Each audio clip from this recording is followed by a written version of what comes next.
तो आखिर किसका होने जा रहा है पश्चिम बंगाल। लेकिन उससे भी बड़ा सवाल कि भवानीपुर में क्या होगा। ममता बनर्जी शुभेंदु अधिकारी से चुनाव जीत पाएंगी या फिर 2021 की तरह उनको हार का मुंह देखना पड़ेगा। भवानीपुर पश्चिम बंगाल के चुनाव की सबसे बड़ी हॉट सीट बन गई है। इस सीट पर टीएमसी की साख दांव पर है। बीजेपी भी पूरे कॉन्फिडेंस में है। अमित शाह और मोदी को शुभेंदु अधिकारी से काफी ज्यादा उम्मीदें हैं, लेकिन ममता बनर्जी भी इस बार पूरी रणनीति के साथ चुनावी मैदान में है। तो भवानीपुर के आंकड़े क्या कहते हैं, वहां की पब्लिक क्या कहती है, भवानीपुर इस बार किसको यहां से जीत दिलाएगी और क्यों दिलवाएगी, जमीनी हकीकत भवानीपुर की आखिर है क्या, वहां के वोटर्स का मूड आखिर है क्या, ये कई ऐसे महत्वपूर्ण सवाल हैं जिनके जवाब हर कोई खोज रहा है। तो भवानीपुर को समझना बेहद जरूरी है। इसके अनुसार हम पश्चिम बंगाल के चुनाव को भी थोड़ा बेहतर समझ पाएंगे। नमस्कार, मैं अर्पिता और आप देख रहे हैं पीओ भारत। देखिए, भवानीपुर विधानसभा सीट जो है शहरी क्षेत्र में पड़ती है, दक्षिण कोलकाता में पड़ती है। दक्षिण कोलकाता जो लोकसभा सीट है इसके अंतर्गत ही भवानीपुर विधानसभा सीट आती है और इस सीट पर टीएमसी बड़ी मजबूती से चुनाव हमेशा लड़ती रही है। बड़ी बात यह है कि पहली बार इस सीट पर चुनाव लड़कर जीतकर ममता बनर्जी पश्चिम बंगाल की मुख्यमंत्री बनी थी। 2016 में भी मुख्यमंत्री रहते हुए ममता बनर्जी ने यहां से चुनाव जीता था। इसके बाद जब नंदीग्राम से ममता बनर्जी चुनाव हार गई थी शुभेंदु अधिकारी से, तो वो सीट भवानीपुर ही थी जहां से उपचुनाव लड़कर दोबारा से ममता बनर्जी चुनाव यहां से जीती और अच्छे खासे वोटों से जीती। अब सवाल ये खड़ा होता है कि फिर वो वजह क्या है कि भवानीपुर में शुभेंदु अधिकारी खड़े हो गए हैं ममता बनर्जी के सामने एक बार फिर से उनको चैलेंज करने के लिए। शुभेंदु अधिकारी और पूरी की पूरी बीजेपी, अमित शाह, मोदी को क्यों लगता है कि वो भवानीपुर में ममता बनर्जी का मुकाबला कर सकते हैं, उनको मात दे सकते हैं। तो कुछ तो ऐसे आंकड़े भवानीपुर के जरूर है जिसके आधार पर थोड़ा कॉन्फिडेंस में बीजेपी आई है। लेकिन क्या ये कॉन्फिडेंस जीत की तरफ आगे बढ़ रहा है? क्या टीएमसी को यहां से हराना आसान होगा?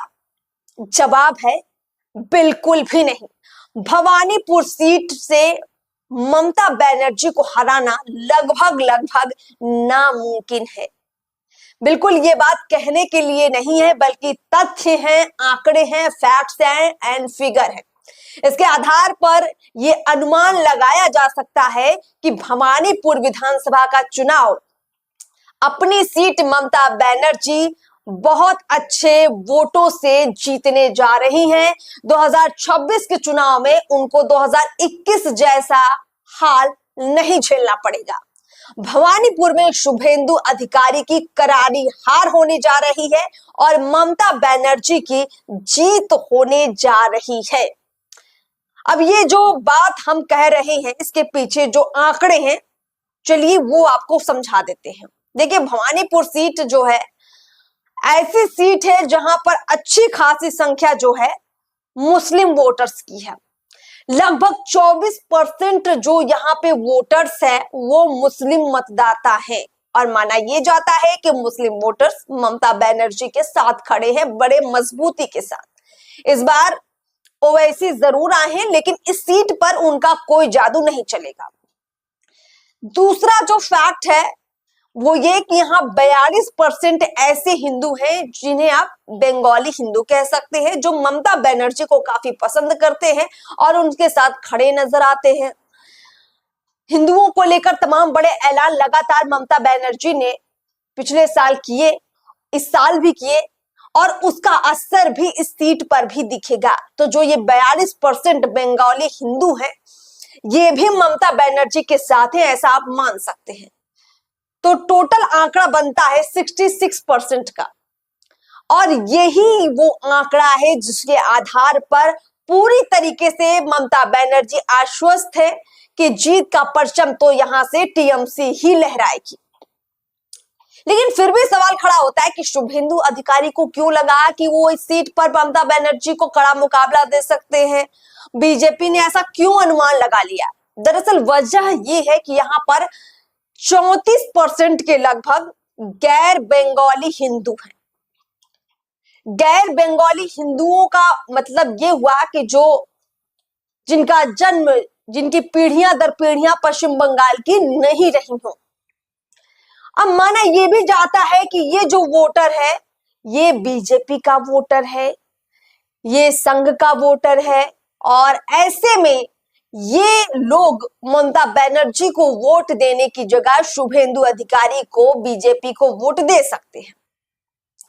दूसरी बड़ी वजह यह है कि एसआईआर के जरिए यहां पर बड़ी संख्या में वोट कटे हैं, जिसमें से करीब करीब 56% जो वोट कटे हैं वोटर लिस्ट से, जिनके नाम हटाए गए हैं, उसमें मुस्लिम आबादी के लोग हैं। यानी 47,000 के लगभग नाम जो एसआईआर के तहत यहां से कटे हैं।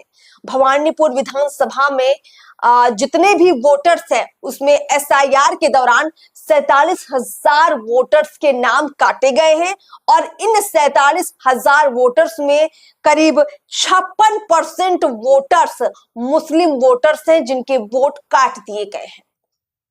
तो कहीं ना कहीं इसका भी बड़ा असर पड़ेगा, और इस वजह से बीजेपी को लगता है कि भवानीपुर में कड़ा मुकाबला शुभेंदु अधिकारी दे रहे हैं।